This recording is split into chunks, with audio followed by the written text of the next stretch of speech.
Hello everybody, it's me, Charmingman93, and I'm here covering for SugarTits, and it seems that her wisdom tooth finally had enough. It was sick and tired of the harassment, it was tired of the cyberbullying, because you know, calling out the bullshit of feminists is cyber harassment, and we should really call this shit out. It decided to go to the dentist. It said, look mate, I'm sorry, I just can't handle it anymore. So they pulled it out, only sadly the wisdom tooth didn't survive the encounter.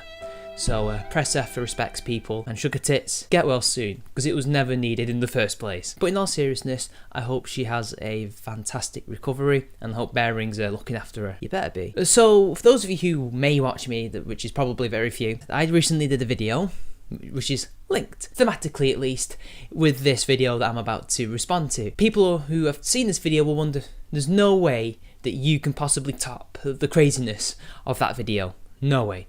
Well, I thought about it, and I thought maybe this could, and well, where could I turn to than queer kid stuff? Take it away, Lindsay, take it away. Hey there, I'm Lindsay. And I'm Teddy. Hey Lindsay, it's good to see you again for season 2, and it seems that unlike most shows on the internet or on TV or any kind of sequel, you're trying to not really up the ante, but have a cutback on the quality, on the production, because it seems that social justice doesn't really pay as much anymore, so the budget has been cut. Instead of animating the thing that you used to do, Teddy, which is not very original anyway, Teddy, called Teddy, yeah. You decided to culturally appropriate the Japanese, and you have got your, I presume it's your girlfriend, that's what Peach Bailey says when she covered this. She's basically got a black glove on, in the sort of stagehand thing, and you have got her to not only animate the thing, to voice the thing, and it's hilarious because your mic can't pick her up very well. That's the one thing you've not yet upgraded, and long may it continue. I just like how we're off to a very good start already. Welcome to Queer Kid Stuff. I wonder how many takes that took. Today we're talking about what it means to be a good ally. All are part of one big family. I can't wait. I'm positively excited. Welcome to season 2 of Queer Kid Stuff. We've got some really exciting episodes coming up, and today we want to talk about what it means to be a good ally. I know kids aren't the smartest, but I don't think they need to be told what the episode is going to be twice. But yeah, I know. We've all repeated ourselves, so I guess that's just a nitpicky point. Stop nitpicking, Mitch. You ready, Teddy? Ready. Okay. Being a good ally is really important. Wait, Lindsay. Yeah, Teddy? Well, I don't know what ally means. Basically, being a person that they love to rag on when anything bad happens and to essentially use for their own gain. You're not somebody who's there to help, necessarily. You're there essentially as a meat shield. You're there to show that, oh look, we don't hate you, you cis people out there, you straight people out there. Oh no, look at all these allies that we treat like shit, who we blame for everything, and if they do one thing wrong, we absolutely give them hell, because why not, hey?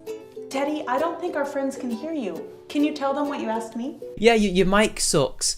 Quick, raise your voice. How can I be a good ally when I don't know what an ally is at all? That's a great question, Teddy. Thank you for reminding me to explain a new word. Sometimes grown-ups have known a word for so long that we forget that kids don't know them too. Kids are stupid, and it's not like the age range of these kids that she's trying to make videos to aren't already learning about, you know, allies and stuff in like history. Begs the question, why would they not know? When we talk about ally, we don't mean an ally as in this country is our ally. No, they're talking about political allies, and kids aren't going to get that. If there's ever a word you don't know and you're confused, you should always ask about it. From now on, I will. Okay. Sound advice for kids, but I think we should also add an addendum, say, not queer kid stuff. An ally is someone who supports people who are different from them. You see, the addendum has to be put in there because Lindsay can't actually give you accurate definitions of words. And I'm afraid I'm going to have to get the dictionary on your ass because, well, for once, I have to stoop that low. And Lindsay, here's the dictionary definition. I can't believe I'm doing this. As a verb, used with objects, it's to unite formally as by treaty, league, marriage, or the like. As in, Russia allied itself to France. 2, to associate or connect by some mutual relationship as resemblance or friendship. Which is kind of what you're alluding to here, but there's yet more. And as a noun, it's a person, group or nation that's associated with others. Biology, apparently a plant, animal or organism bearing an evolutionary relationship to another, often as a member of the same family. And 6, a person who associates or cooperates with another. A supporter, which is what you mean. An ally is not somebody who's different helping another person who is different. That's just not what it means, but queer kid stuff doesn't exist to actually inform kids. It's here to misinform kids. I don't get it. Is Teddy just the dumbest sidekick ever, or is this what she thinks kids are like? Let's take me, for example. I'm a cisgender woman who is a trans ally. Even though I don't identify as trans, I try to learn as much as I can about what it's like to be trans, and I use that information to help in whatever way I can. That's one reason why I made the video last season all about what trans means. Yeah, you see, you're an ally. You're not a friend, you're an ally. Now that could be many different things. I can't really judge by your experience, but from what I can gather, you're an ally because it's politically convenient, either to you or to them. That is not an alliance, what you're describing as. You don't seem to get anything positive from that, other than perhaps maybe an ego boost, really, which is nothing, and it's still nothing. That was me supporting and being an ally to the trans community. The community, whatever that is, you did it because it was political. You didn't do it because you genuinely want to help these people. You did it because of politics. You want to brainwash people into essentially believing what you believe this community is, what they deal with, what you've been told they deal with. That's what you did. You weren't actually helping them. Okay, so it has to do with your identity? Yes, it has to do with your identity and how you treat people with identities that are different from yours. Identity politics 101. It's all about identity, right? Right, Lindsay? It's super important to be an ally. It's especially important to be an ally to a community of people who might not have stuff that you have. That's something called privilege. Oh, it's important to be these people's ally because even though this community is nebulous as skeptic community to you, it's nebulous. All these people are individuals who have very little in common other than they're transitioning or have transitioned. It's important because you have privilege, because you have something wrong with you. So you have to help these people who don't have that thing that's wrong with them, even though this is meant to be a benefit to you, but it's always described as a bad thing. I like this. I like how she's already planting the seeds of sin and all that other mumbo jumbo you would expect Christians and Muslims to put into kids already. You have privilege, therefore you must help these people because identity politics. If that doesn't sound like original sin, I don't know what does. Whoa, what's privilege? We're going to get more into privilege later this season, but for now you can think of it as certain people having advantages over others because of how they identify. Oh, you know what? I can't wait for that episode. I totally can't wait. And you know what? It's not just that, but it's also something that you're born with. It's something that you're born with just because of who you are, what you are. Straight people have an advantage over gay people because gay people have to deal with homophobia. I won't call that an advantage. That's just prejudice that happens to gay people. And by the way, straight people, I don't believe it or not, actually have suffered under heterophobia because there is a club in Manchester called GAY in the local gay village that has been known to discriminate against straight people. They don't let them in unless they happen to look gay. And I don't know if they do this anymore. The last time that I've heard about that was quite a while back. I assume they have changed their ways, but that is an example of heterophobia, is it not? Just because a particular demographic deals with a particular prejudice that applies to them doesn't make that an advantage. That's just something that they have to deal with. I don't understand how I, as a straight person, is advantaged over that. Especially as we can also factor in with the intersectional crap that these straight people might have things that the gay person doesn't have to deal with. Homophobia is a disadvantage for gay people. You see, it's only a disadvantage if it affects these people in the law, Lindsay, but I guess you don't want to tell people stuff about that. It just is a disadvantage when it's usually just a prejudice. Now, in some Western countries, there are areas in the law where gay people are disadvantaged. But this stuff is slowly being abandoned as people realise we can't just treat these people like shit. So gay adoption is slowly being legalised throughout the West. Gay marriage is slowly being legalised throughout the West. It's not everywhere. I'm not going to deny that. It's not everywhere, but it's happening. There are movements trying to get this to happen, and it's going to happen. It's already happening in my country. It's already happening in your country. Everything is going as well as it can be. The only things that remain are attitudes and people who don't like particular people based on their demographics, and that is prejudice. That is not necessarily a disadvantage. But in other areas of the world that we shall not speak of through fear of demonetization, gay people are pretty much going to be killed for who they are because God says so. But you're not going to mention that, are you? That's why it's important for straight people to be allies to gay people. I get it now. Why? Do they have to be? I don't think so. If they feel no ill will or positive feelings, why should they be allies? Why should they be forced to be allies? This is what I don't get. Just because they're straight. There are so many different ways to be an ally. You can be an ally to people with different skin colors, different pronouns, different bodies. The list goes on.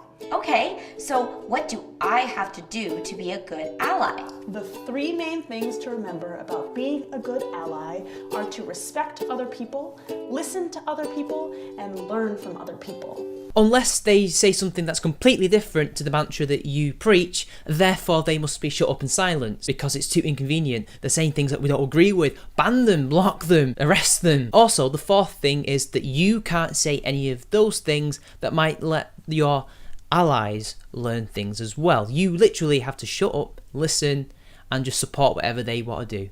That's literally the mantra. 1. Respect.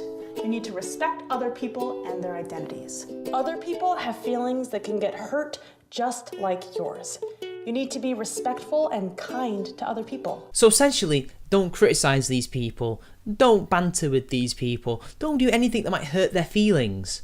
Just shut up. Or self-censor yourself. Got it, Lindsay. It's about thinking of others rather than just thinking of yourself. But hey, it's totally okay for them to think about themselves because they're oppressed, right? Well, duh, Lindsay. Duh. I think even a kid would get that. But then, what if these kids grow up and then they see other gay people calling other gay people faggots then? Like, aren't they going to get confused? Because they're saying this word that they're not supposed to use. So that's going to confuse the kids, right? Can't you, explain that? No? Okay. Calling someone a mean name because they are gay is disrespectful. Maybe. But they can all still say all these words. But expect consequences, right? Using the wrong pronoun for someone on purpose is disrespectful. But what if doing that on purpose is a joke? Or it's like a TV show, that was representing something. Is that okay? No, it's disrespectful, right? A good ally respects other people. Respect. Got it. Unless you have different opinions, and it's totally okay to shit on them. 2. Listen.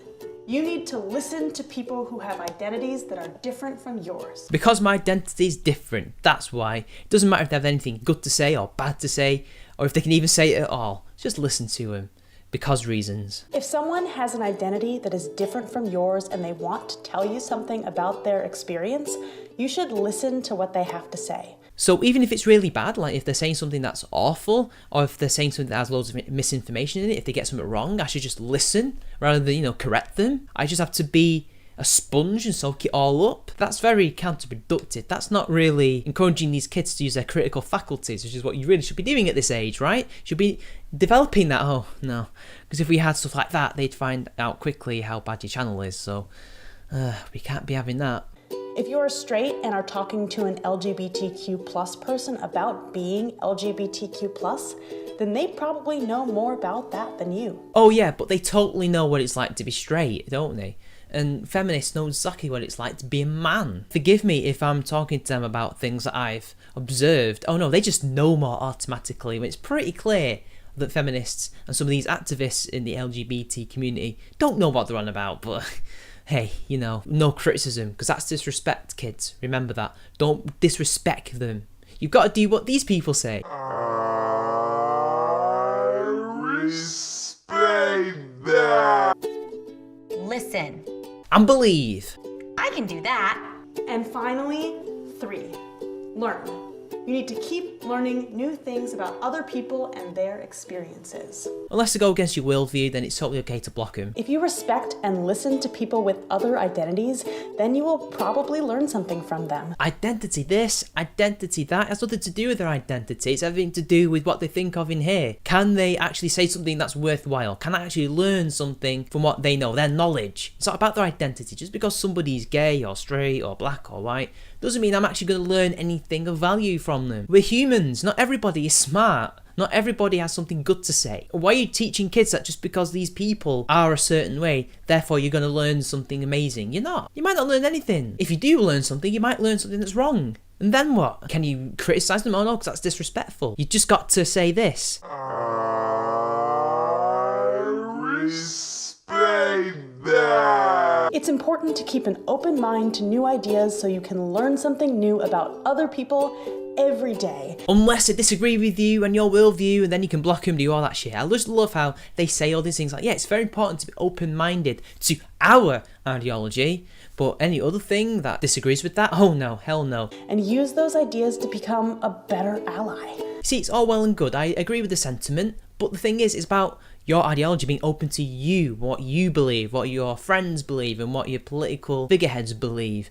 It's got nothing to do with broadening your mind. It's about indoctrinating these kids with your ideology. That's why you want them to be allies rather than friends, rather than enlightened people who are open-minded and can critically value things. Because what you've mentioned in this video is not how we go about these things in a normal world. But I don't know about you guys, but I feel like I'm getting a bit sleepy. Maybe I need to get a bit more woke. I need to activate these almonds. So, Lindsay, you know what to do. I've learned so many new things from my friends with different identities from me, especially from my friends who are trans and who use they for their pronoun.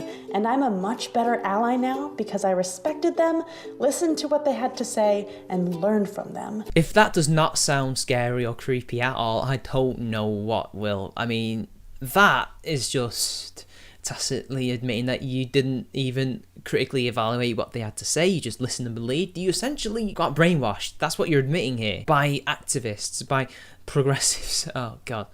I think we need to move on. It speaks for itself. And I'm still learning from them. My friends even help me with queer kid stuff when I talk about something that is not a part of my identity. You learn new things too? I sure do. Yeah, you learn new things so much that season 2 is exactly the same as season 1, only with a terrible budget. Even though you're old? I'm not that old, Teddy. My nigga, you just got roasted, yo! But grown-ups do still learn new things all the time. I've learned so much from having these conversations with you, and I hope you've learned new stuff from watching our videos. Thank you for teaching me all these new things, Lindsay. You are very welcome, Teddy. I'm going to do my best to be a good ally. For the greater good. And that's the end of the video, people. It just ends. I hope that you have enjoyed this trip down the rabbit hole as much as I have. Now, I'm off to do stuff. So until next time, I'll see you later.